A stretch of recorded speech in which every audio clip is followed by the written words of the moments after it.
नमस्कार, खबर सूत्र में आपका स्वागत है। मैं हूं आपके साथ अंकिता। चलिए बढ़ते हैं मुख्य खबर की ओर।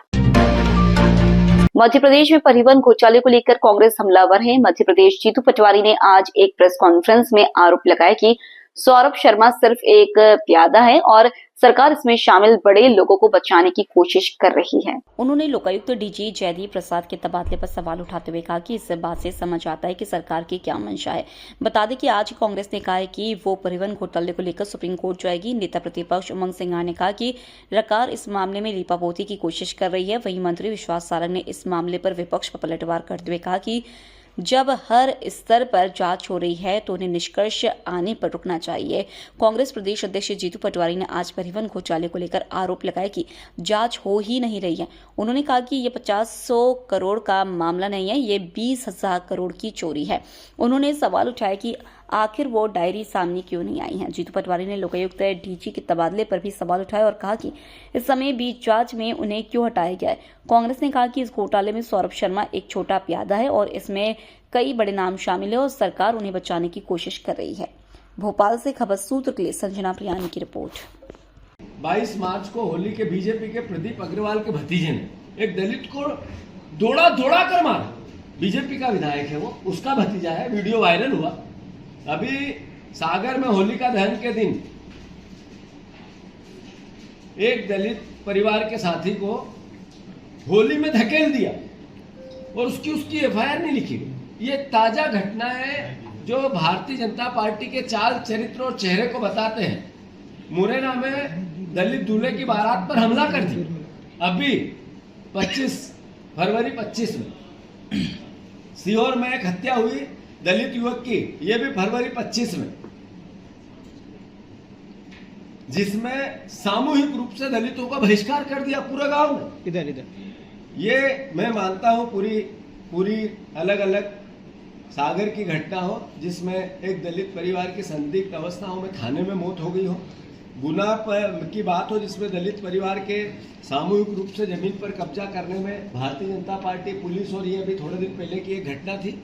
बीजेपी के लोगों का लगातार दलितों पर जिस तरीके के ST/SC के परिवारजनों पर यातनाएं हो रही है, ये दलित विरोधी, ST/SC विरोधी, हमारे अनुसूचित जाति जनजाति विरोधी, अंबेडकर विरोधी, बाबा साहब अंबेडकर के संविधान के विरोधी भारतीय जनता पार्टी दिखती है। मैं साधुवाद देता हूं चिंतामण मालवीय जी, धन्यवाद देता हूं कि उन्होंने बिल्कुल विनम्रता से सरकार के संज्ञान में सदन के पटल पर एक अच्छे जनप्रतिनिधि के रूप में उस पूरी भावना को लेके आए, वो मैंने भी सुना।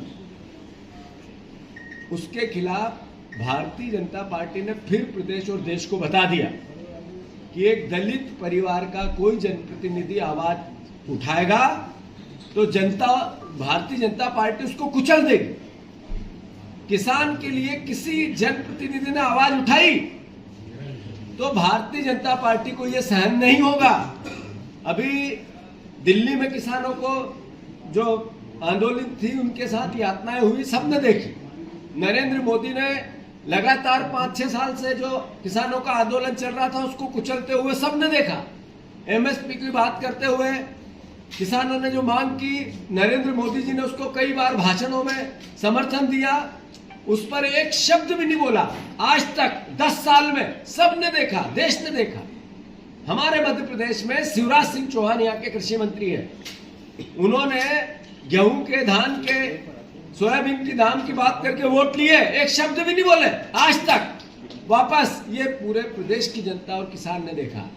अब ये जमीन दादागिरी से, सरकार के हम में, मत के अहंकार में किसानों की उज्जैन की छीनी जा रही है और एक दलित जनप्रतिनिधि ने उसकी आवाज उठाई तो सीधे JP नड्डा जी ने उसको नोटिस दिया।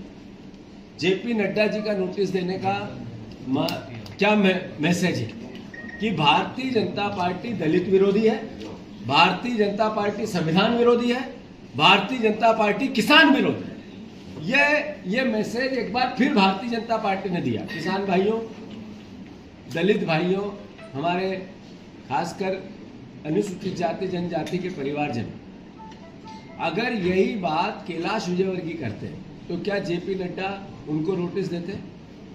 नोटिस देना था उस मंत्री को जिसने भिखारी कहा जनता को, प्रहलाद पटेल को। जब भारतीय जनता पार्टी मौन थी, एक भी पदाधिकारी नहीं बोला। नोटिस देना था गोविंद राजपूत को, जिन पे इतने भ्रष्टाचार के केस के आरोप लगे।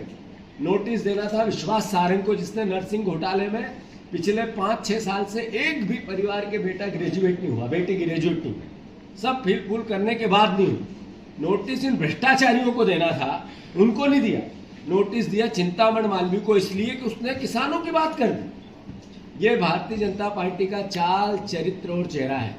जांच हो ही नहीं रही है। सौरभ शर्मा कांड में प्रदेशवासियों सारे बीजेपी के लोग हैं।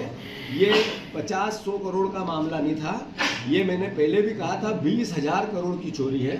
मैंने पहले दिन से कहता आ रहा हूँ कि पिछले 10 साल में 20,000 करोड़ रुपए बीजेपी के नेताओं ने, बीजेपी पार्टी ने, बीजेपी के अलग अलग संगठनों ने परिवहन से लिए हैं। और वो उसमें से एक बानगी है, वो डायरी सामने नहीं आ रही। जो मंत्री ने जवाब दिया, इसका मतलब है मंत्री मैनिपुलेट कर रही, सरकार मैनिपुलेट कर रही।